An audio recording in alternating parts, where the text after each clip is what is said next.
नमस्कार दोस्तों, मैं कृष्णमूर्ति आप सभी का स्वागत करता हूं लर्निंग मिरर यूट्यूब चैनल में। दोस्तों, ये कोटक सिक्योरिटीज़ का आपको एनएससी बीएससी या फिर आप समझ लो कमोडिटीज़ है आपका, तो एमसीएक्स की तरफ से आपको मेल आएगा आपके फंड और सिक्योरिटीज़ के बारे में। इसका मुझे बहुत क्वेरी आ चुका है, ऑलरेडी मेरा इसका वीडियो अवेलेबल है, लेकिन मैं पार्ट वाइज ब्रोकर वाइज बता दे रहा हूँ आपको। यहाँ पे कोटक सिक्योरिटीज़ का आपको सबको ऐसे ही मैसेज आने वाला है। यहाँ पे लिखा गया ये आपका एनएससी का मैसेज है, ये आपका बीएससी का मैसेज है। अगर आपका कमोडिटीज में ट्रेडिंग करते हो तो कमोडिटीज का आपका जो है अलग से एमसीएक्स का मैसेज आएगा आपको।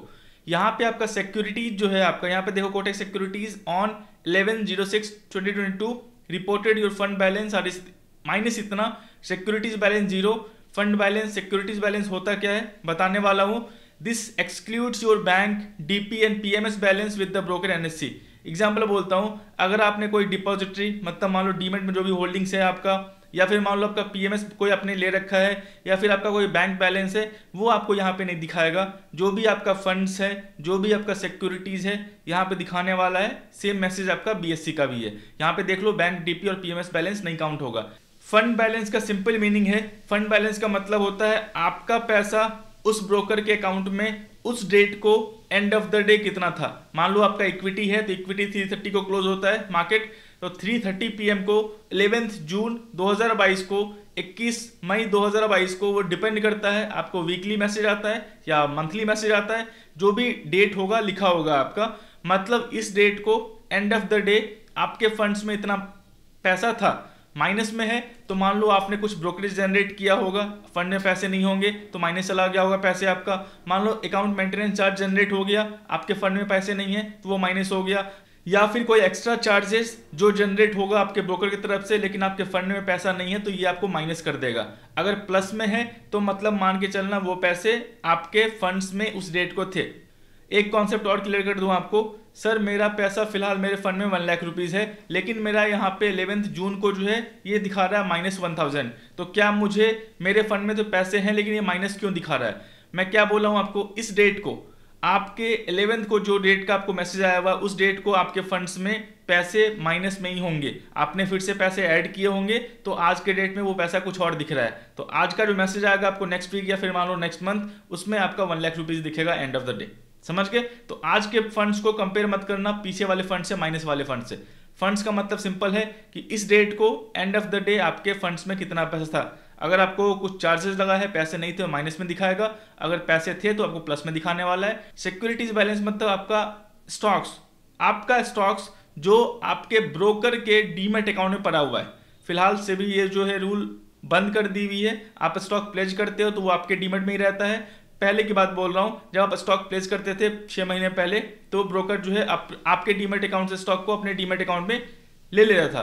तो यहाँ पे आपको सिक्योरिटीज बैलेंस यहाँ पे दिखता है आपको कि कितना आपका स्टॉक प्लेज है ब्रोकर के अकाउंट में।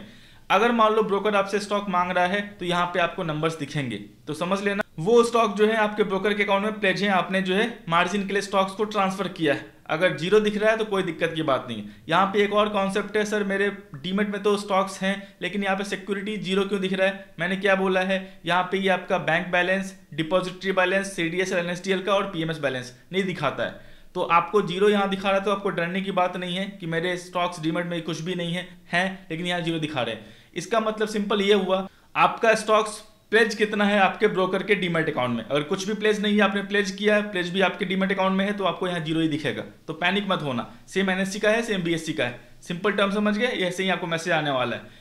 एक और सवाल आता है, सर मान लो मुझे जो है ये माइनस वाला फंड इसको पॉजिटिव करना है, कैसे करना है? मान लो यहाँ 850 रुपीज़ दिख रहा है, अगर मैं 1000 रुपीज़ ऐड करूंगा तो 850 रुपीज़ जो है ये बैलेंस हो जाएगा, मेरा 150 रुपीज़ जो है मेरे फंड्स में पॉजिटिव दिखने वाला है। ठीक है, तो जैसे ही आप फंड्स में पैसे ऐड करोगे ये माइनस वाला पैसा जो है आपका चला जाएगा। अगर सिक्योरिटीज कुछ दिख रहा है तो आप उसको अनप्लेज कर दो।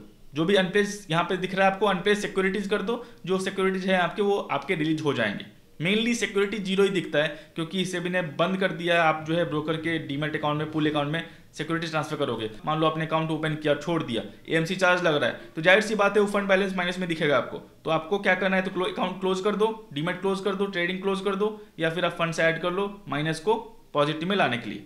समझ के कॉन्सेप्ट?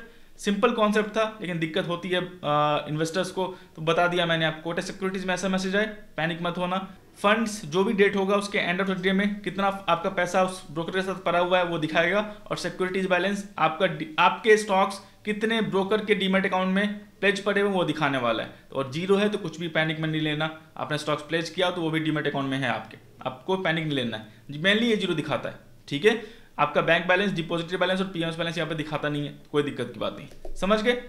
तो दोस्तों मैं आशा करता हूँ वीडियो जो आपको अच्छा लगा, वीडियो अच्छा लगा लाइक करें, सब्सक्राइब करें और शेयर करें। तब तक के लिए दोस्तों धन्यवाद।